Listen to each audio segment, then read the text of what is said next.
Welcome to the Respect Podcast. I'm your host, Mike Domitrz from MikeSpeaks.com, where we help organizations of all sizes, educational institutions, and the U.S. military create a culture of respect. And respect is exactly what we discuss on this show, so let's get started. And this week we have Dan Clark, that is founder, speaker, and coach. He helps small business owners grow their businesses online. Dan is a dad of 3 kids, world traveler, and happily married. Welcome, though. Thank you so much for joining us, Dan.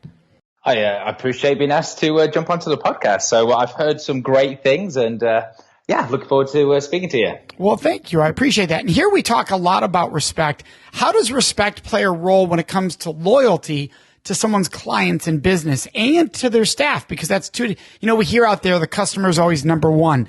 And now there's more pushback about, we got to be careful of that. So how does respect play in when it comes to clients, customers, and those that we employ, staff?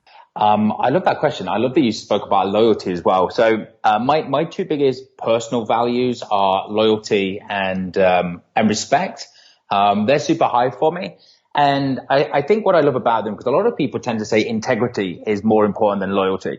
And what I prefer loyalty and respect is because I think it's more of a selfless act, because it is about others as opposed to myself. And I think that as you kind of like jump into business and start to have a bit of success and things start to go, pretty well for yourself, it does very much become about serving other people. And to me, that is very much servant leadership. And so it's huge for us. It's huge for what we do inside of our organization. It's huge for what we do in terms of what we coach and teach people. And I think it's just that little bit that we can do to try and make the world a little bit of a better place.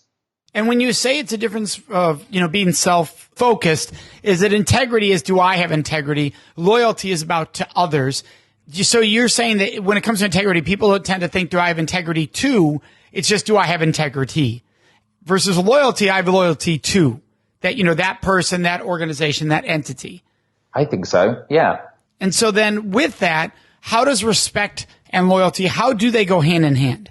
The key thing with loyalty and respect is it's kind of a two-way street, right? They kind of like fit into one another, because when you have loyalty, it tends to generate that mutual respect between people. I think it's very hard to respect someone who doesn't have loyalty to themselves, loyalty to their goals, loyalty to their team. So I think it's much of the same, really. I think they're very, very exclusive to one another. Well, let's start with, how do you define loyalty? Well, for me, loyalty is something which is you doing an act, or you speaking about a person or doing something for a person or another in a certain way, regardless of whether somebody knows about it or not. Very interesting, because usually when we hear of loyalty, people will say, oh, it's commitment, dedication to a person or an organization. How loyal am I to you is based on weird things like, well, we'll have this test to see how loyal they are. This will test their loyalty. Do they stay with us or do they go somewhere else? Where what you're describing is very different. Because I think it's very easy to have surface level loyalty, almost like show loyalty. Oh, I'm going to write that thing on social media because it looks like I'm being loyal to this person, or I'm going to say this thing in a meeting, where in actual fact, behind the scenes, they're showing up in a completely different way. And, I think there are different types of loyalty. People sometimes are in our life for a reason, some people for a season and whatever. But I think true loyalty is being committed to somebody in that way for the long term. And it's the good and the bad. And it's the acceptance of that. And it is knowing that that person will probably make mistakes, as you will make mistakes, but still remaining loyal to that person. Well, and I love that you said the good and the bad, because a lot of times when we think of organizations, or at the business level, the corporate level, people go, yeah, I'm loyal as long as they don't screw up too much. Well, then that's as long as it's not loyalty, right? There's a precursor there. True loyalty wouldn't have that, right? No matter what I'm going to be there. That doesn't mean that I'm going to employ you. Like if you are not following our core values, you're not doing your job, I can actually fire you and still be loyal to you as a person. Like, right? In theory? Yeah, in theory. But I think of loyalty as like, I have 3 kids. I'm loyal to my kids. It doesn't matter what they do in their life. It doesn't matter how much they mess up. I'm still loyal to them. Like, I'm always going to love them. I'm always going to be there for them. I'm always going to pick up the pieces, whatever they do. And I think that's a great way to lead an organization, to lead a business, because the people who have always been my best members of staff have been the people who have always done something terribly wrong at some point. They've made a huge cock up. They've done the wrong thing, or they've said the wrong thing. But by giving them the opportunity to make it right, I think it builds that trust. It builds respect. And it is, to me, loyalty of, we're in this together. Because if I do something wrong in the future, I'm also giving you permission to give me a second chance as well. It's a two-way street. Yes. And that's what's beautiful about it. So how do you define respect? For me, respect is almost more like a feeling as opposed to an action. When I tend to think of it at a deeper level, as in, when I feel wanted, trusted, needed, I think respect is very much an emotive subject. It's very hard to literally describe what respect is unless you're kind of giving people almost like a score chart that they have to achieve. Often people say that I don't feel respected. So I think it's hard to kind of constitute what it is. But I think respect in terms of a feeling tends to be coming from people having a sense of knowing and trust and contentment with that person, which I think comes a little bit with depth of trust. I think that's how a lot of it comes with. Like, for example, my wife, I respect her because I know, for example, she's on holiday at the moment with the girls on a yoga retreat. I trust her implicitly. And so therefore I have respect for her. And I know that she has respect for me because I know that there wouldn't be anything there. It doesn't even come onto my radar. To me, that's respect. And it's a feeling that I have of trust. I love it. And speaking of your spouse, you work side by side together. We do. So how does yes. So how does that, what are techniques, strategies, approaches you two take for helping that thrive in a way that can be respectful? Because that can be tough for a lot of couples. And it's not a good choice for some couples. Like some couples have loving relationships. They shouldn't work together. There are other people who have loving relationships who it works beautifully for them to work together. So how did you figure that out? What are paths that you've taken along the way that have taught you lessons? Well, the one thing I know is that it's impossible to have two alpha characters.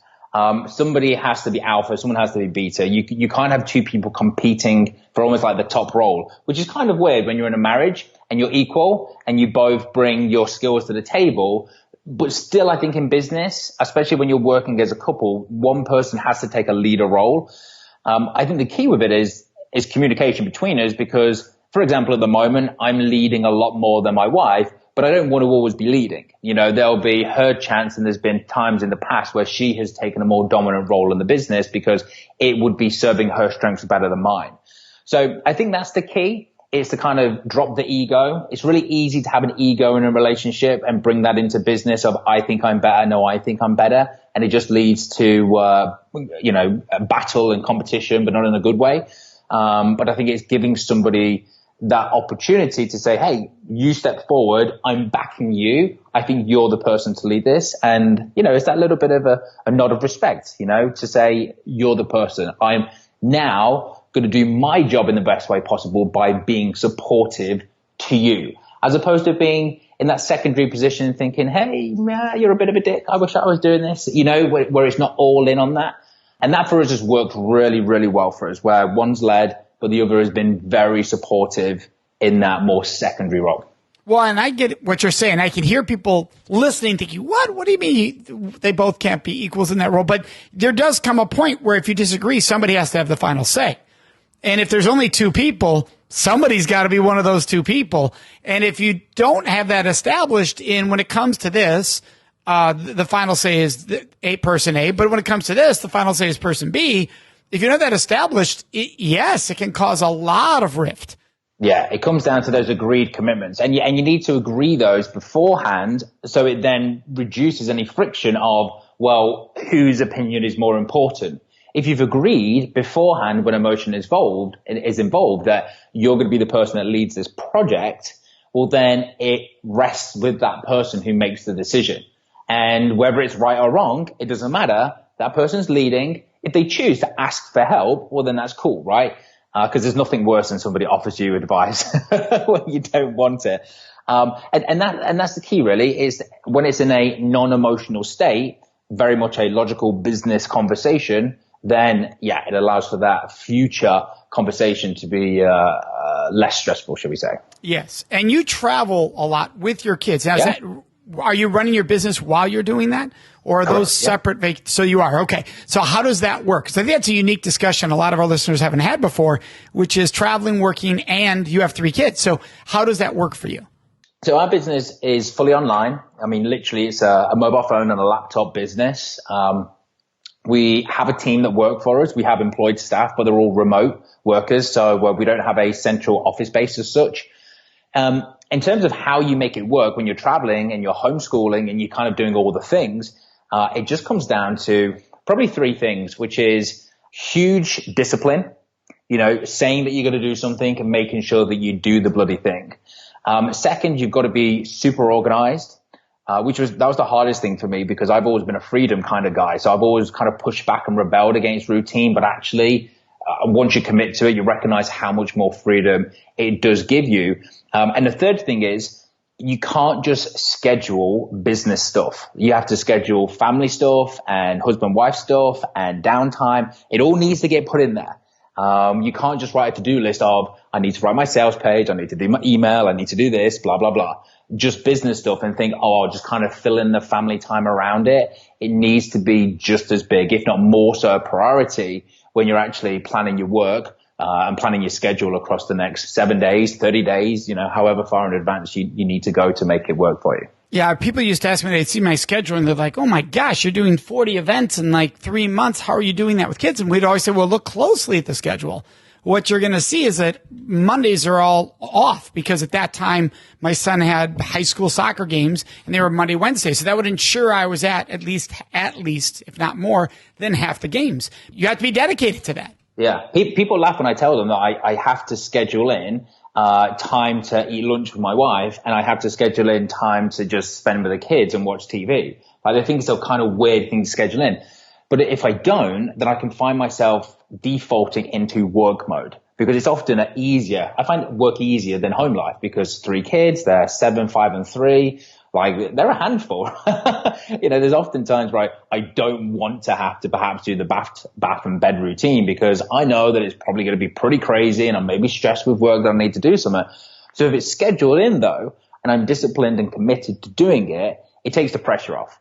Obviously we didn't always have 3 kids. We built them up over time. When you have 1 kid, maybe even 2 kids, you can quite easily, try and do both at the same time. Like, you can do laptop stuff while you're sat on the sofa with the kids. When you've got 3, there is not a chance on this earth that you can do family and business at the same time. So it's really a blessing for us to have 3 kids because it made us draw a very clearly defined line between work and family life, which has turned out to be a total blessing for us. Love it. Now, what do you think, as you've been doing that, where do you think has been the most difficult aspect? Is it that idea that, no, I need to finish this right now. That's scheduled for 3:00. I need to get it. But this is so important. How do you avoid the trap of this is so important? The business is so important. Experience of knowing that nothing's actually going to be that wrong or go that badly if you just leave it another day or so. I mean, I've always been told that you need to have urgency. It needs to get done straight away. And in actual fact, yes, urgency is important, but not day to day. Yes, there are times where you have to push, but there are also times where you just have to maintain. Once you've been doing it for quite a while, we've been doing it a few years now, you learn to kind of relax into it. And you realize that one person that's messaged you at 11 o'clock at night who needs to have an answer straight away actually is okay if you message them tomorrow morning between 9 and 10, which is when you've scheduled your time to reply to clients.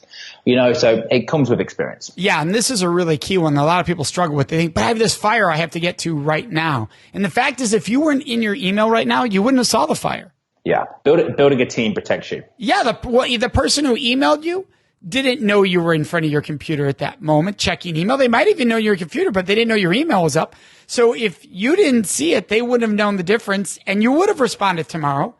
And that would have been just as soon as you saw it. So that's this big thing. We think everything's a fire, right? Versus there aren't too many things. Like, a doctor has lives on the line. And if they don't respond, that's very different. very few of us are in that category. Totally agree. Having a team has been super helpful with that stuff as well, because it's just put an extra layer of protection between me with the day-to-day running of things, which is where you tend to see the drama, as opposed to having more of a bird's eye, 20,000 feet view of the business. So it's only fires are brought to you because it's really important, as opposed to it's just a little tiny flame flickering, but it could turn into something big. So that's been super helpful as well. Well, and you specifically are in the online space. You help people build online businesses. How do you help people do that? Like, for instance, social media. Everybody's trying to sell on social media without feeling like they're selling, but it feels like everybody's selling, right? So, and people are getting more creeped out, right? I looked up this in Google and now it's in front of me and people are getting very creeped out. So I'm going to ask two different questions. How do you sell on social media without selling per se? And how do you run that online business ethically without crossing those lines? Yeah. So I think the first thing is, in terms of like how to sell on social media, is I've yet to meet a single person that actually enjoys any level of selling whatsoever. And so the problem that people have is they don't enjoy it. They don't enjoy receiving it. And I always give this example. So we have this over in the UK. I know you guys have this in the US. Like, if you ever go down the high street or your main shopping street, and you'll tend to always get this at the weekend, where you'll see a youngish person, tends to be a millennial, who is holding a clipboard and they're trying to get you to sign up to some form of charity, right? And what everybody does when they see that person is they just either put their head down, they pretend that they're on their mobile phone, or they just ignore them, or they dive into like a shop or whatever. And people don't like to be sold to. And it's just how we are. Like, we just, as a human species, we tend to think, oh, danger, I'm going to get sold into something. But the truth is that we all like to give to charity, but it's just that we don't like to be sold into it. So instead, what we need to do is just recognize that we need to bring people into our world first before we start to sell them, because we can't actually give any sort of genuine recommendation to a person without understanding a need, which means that we have to have some level of engagement first. We then have to have a conversation to then be able to make a recommendation. So how do we do that on social media? Well, it's really interesting because my eldest, Sienna, she's 7 years old. And she really loves this stuff. And obviously, you know, how we live our life is going to rub off on her. But, you know, she's really into it. You know, she reads the books on her own. She's reading stuff on Target Market, and she's reading the ClickFunnels books and all that kind of stuff, right? And obviously, I know the questions that I need to ask her to kind of like prompt a certain response. But intuitively, she knows how to deal and treat people. She knows it because there's no filter there. There isn't anything that she's been taught. There's no salesmanship in it. There's just genuine normalness to her. And I think in many ways, what we do, it isn't a case of learning people stuff. It's a case of just unlearning all of this programming that we've been taught. And I think we're also in this kind of a weird place where stuff that was taught before, salesmanship, selling stuff, which did work in the 80s, 90s, like the early 2000s. With this kind of rising consciousness that we seem to be seeing around the world now, and people kind of waking up a bit more, and the rise of female empowerment and like the Me Too movement and all this kind of stuff, where people are kind of waking up and information that's available online it's all coming together at this one point where people are pushing back and rebelling on what was, so they can now go forward with what is, which is actually just being a normal person and doing a decent job, which actually isn't that difficult to do when you just remove all of the BS. And I love this because as a speaker, you know, we both speak, and there's a lot of people out there saying, you've got to put content out, put content out, put content out. And it almost feels like there's so much, like I'm watching people who are very good at doing that are constantly putting quotes up, constantly putting this. But I also think this isn't what social media was for. They're not sharing their lives. They're sharing things to make you share them. Yes. And it's the intention behind it. Yeah. And I've done it. I've made the mistake because people say that's what you need to do. That's what you need to do. So, all right, I'll pop out these quotes. And I think social media was just for us to be social and connected. And I find the more that I just post a picture of a sunset. Normal stuff. And people are like, that has nothing to do with your business. Why are you posting sunsets? You know what's interesting? I get more people commenting about my sunsets. And that's what it's about. It's all about like creating an audience. Like if you was in a huge mega room and there was 8 different speakers on a stage, like you're not trying to sell the hardest, because the person that sells the hardest doesn't necessarily sell the most. The person that sells the most is the person that has the most people standing in front of their stage. And people will stand in front of your stage if you're talking about your selfie of the sunset because they want to know more about it. They're welcomed into your world. And before, people used to follow up people until they joined. And I think now the flip is actually what we're doing is we're loving people in. We're loving people into our products. So we're just encouraging them closer and closer and closer until they're ready to make a buying decision. And so a lot of what we used to do, it would pitch, sell, and then follow up 7 to 12 times because that's actually when people join. Instead now what we do is we teach 7 to 12 exposures before we make a pitch. And so is the difference the 7 to 12 touches are just salesy? Yeah, they're Correct. not salesy at all, right? They're not driven. You need to see 7 quotes from me. You could just see my son graduated.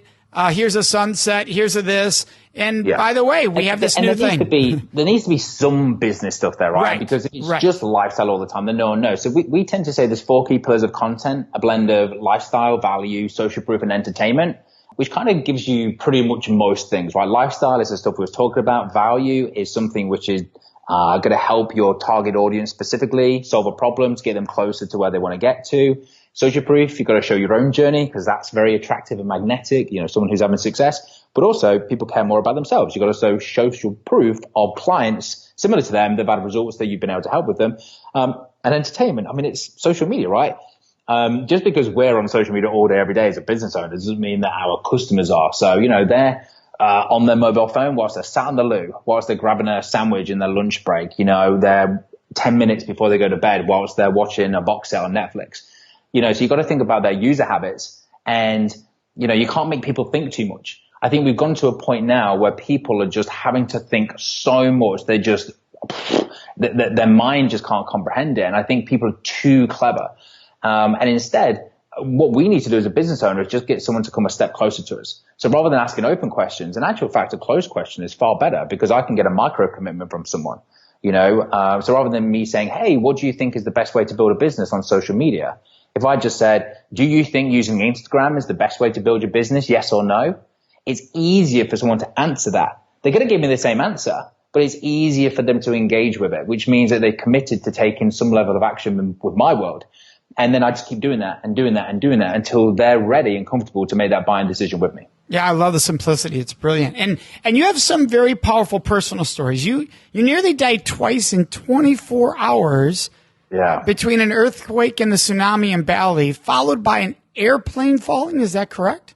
Yeah, that was a pretty intense 24 hours. So, this is when we were traveling around the world. So, we was in Bali and, we had the 3 kids with us. My mum was traveling with us at the time. She came out for 2-3 months. We brought her out with us and, that was a lot of fun.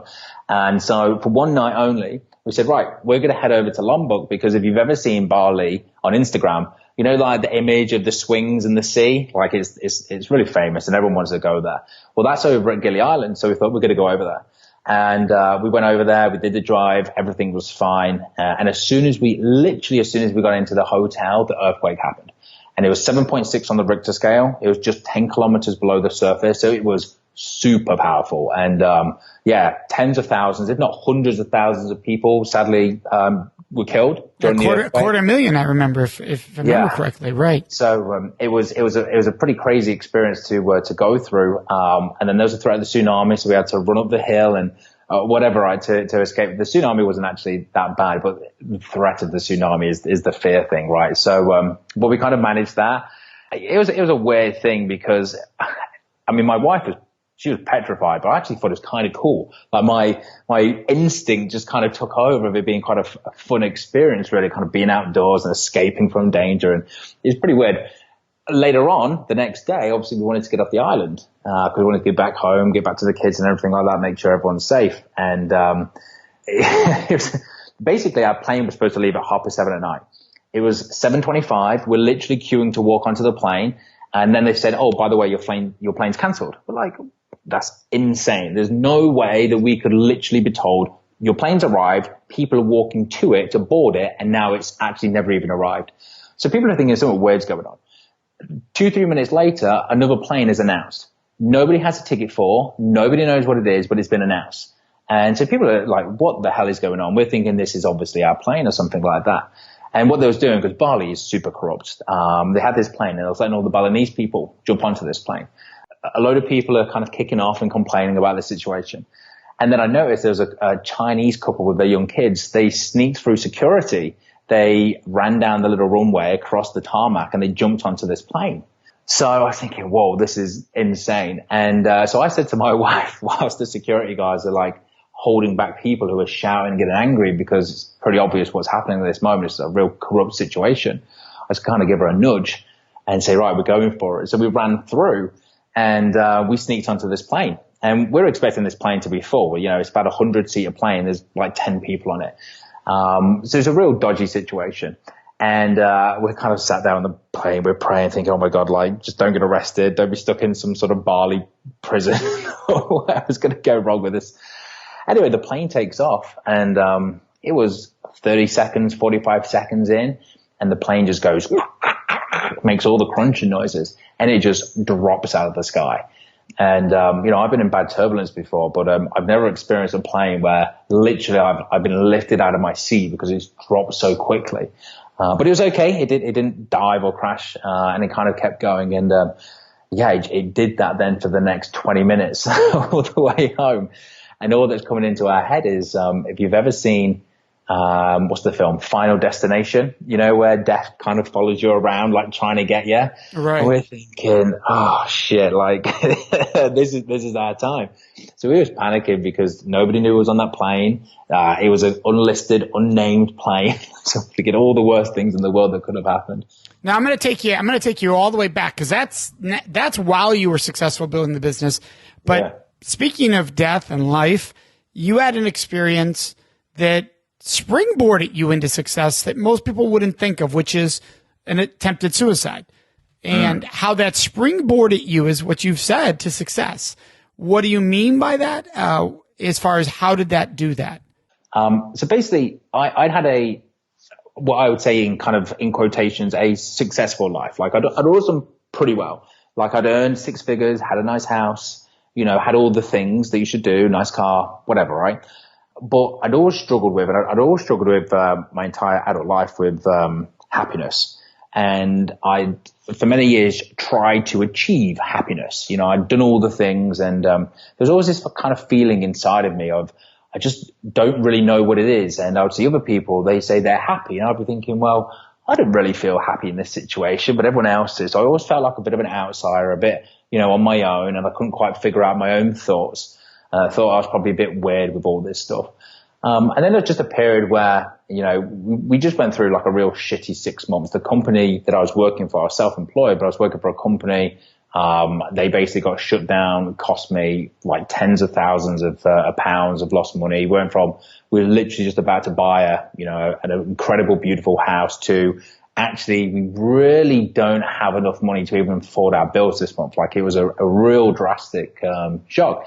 The day that it happened, where, you know, we basically went through the process of, you know, looking to do something and didn't go ahead with it. And what it made me realize was, having kind of come through the other side of it, is actually when things even went as horribly wrong as they could have ever gone. I mean, I don't think there's a much worse situation than that, where it's so bad that you want to like finish things, you want to end things. And to then bounce back from that, and actually kind of a week or so later, you just kind of think to yourself, well, do you know what? It's not that bad actually. And when you've faced yourself at your absolute worst, it kind of removes all fear from you, because you think, do you know what? Fuck it. I might as well go for it. Because all this stuff that held me back, and this fear and this worry about judgment and whether I'm doing the right thing and self-doubt, I thought, do you know what? I completely failed trying to do what everyone else tells me to do. Screw it. I'm just going to do what I think's best from now on. I'm going to stop listening to people who say they've got my best intentions, but maybe don't. I'm going to trust my gut, and I'm going to follow my heart. I'm going to go for it and see what happens. And even if it doesn't work out, it doesn't matter, because it didn't work out very well the first time anyway. And that was it. It just took the shackles off me. And I just made a decision that I'm just going to go for it. And from that moment on, I just asked myself two questions. Does this make me happy? Does this take me closer to freedom? And if the answer is no, then I just stop doing it. And I just progressively get closer and closer to happiness and freedom, my version of that for me and my family and my life. And that's what I do. That's all my life is. That's my pursuit now. I just pursue happiness, more enlightenment, more joy, more love in my life. As simple as that. those two questions are so powerful. I mean, that's just incredible to just stop. If everybody thought, does this make me happy? And does this bring me closer to freedom? I think that combo is so powerful. It's an awesome way for us to end the show because you've been fantastic, Danny. So appreciate it. I said Dan to start the show, so I apologize because I know you go by Danny. And I just want to make sure I apologize for that. I want to make sure people can find you. And we have links in the social media and everything as far as on our show notes for everyone to find you. Instagram is obviously a main site for you because that's what you provided. It's Instagram.com/Danny Clark Official. I love that. I love that you have the official on there so nobody can steal you away. And then on Facebook, you're official Dan and Liz. Correct? Yep. Awesome. Correct. Any other way that's great for people to find you? Or just via our website, which is www.jointhevip.co.uk. Awesome. Thank you so much for joining us. No worries. My pleasure. And for our listeners, you know what's coming up next. That is Question of the Week. Before I answer this week's Question of the Week, I'd love to ask you a question. Would you please subscribe to this podcast, the Respect Podcast with Mike Domitrz? By subscribing, you can make a huge impact. Now, you might be wondering, Mike, how does my subscribing to your podcast make a huge impact? Well, here's how. For every person that subscribes, it raises the rankings of the show in the search engines. So for people who care about respect like yourself, when they're doing a search for podcast, they're more likely to find the show, thus providing an awesome opportunity for us to spread more respect around this world. And all you do is hit subscribe under your podcast. Plus, the second benefit is by subscribing, you automatically get every episode right into your phone or whatever device you are listening to the podcast on. It happens automatically. So subscribing also makes your life easier. Now, let's get into this week's Question of the Week. Oh, and by the way, you can always ask your questions of the week by joining us on Facebook in our discussion group. It's called the Respect Podcast Discussion Group. Go there on Facebook and ask whatever questions you would like me to answer and or address in this segment of the show. And then listen to each episode to find out when your question is included. This week's question is, hey, Mike, we know you like to scuba dive. So what is an experience you would love to have scuba diving you haven't had yet? Like, would you like to dive with sharks? Well, I've scuba dived and been near sharks, around sharks, had them swim under me, had them swim over me. So no, that's not it. That, for me, is not the moment I would love to experience with a creature. For me, I have a dream of diving with whale sharks. They're these giant, massive, magnificent creatures that are known for being so gentle. I would love to just be swimming alongside them and to have that serene, quiet experience with such magnificent size of a creature. I think it would be beautiful, awe-inspiring, and incredible. So for me, that's it. It is swimming. Now, I don't mean swimming on top of the water, underwater, scuba diving with whale sharks. What's yours? I'd love to hear. Tell us at our discussion group on Facebook. All you do is look up the Respect Podcast Discussion Group. I'd love to hear your answer to what's an experience you'd like to have. It doesn't have to be scuba diving. What's just an awe-inspiring experience you'd love to have? Do you know what I would love? I would love to hear your answer to this week's Question of the Week. So would you please answer what your answer would have been if you were asked that question today on the show? All you do is go to our Facebook page. We have a special group where we have these discussions called the Respect Podcast Discussion Group. So the Respect Podcast Discussion Group, and share with us what would your answer have been to this week's Question of the Week. And if take a moment, post us a new question for future episodes. What question would you like to hear me answer on an upcoming episode? That's all done on Facebook in our special group, which is the Respect Podcast Discussion Group. Can't wait to see you there.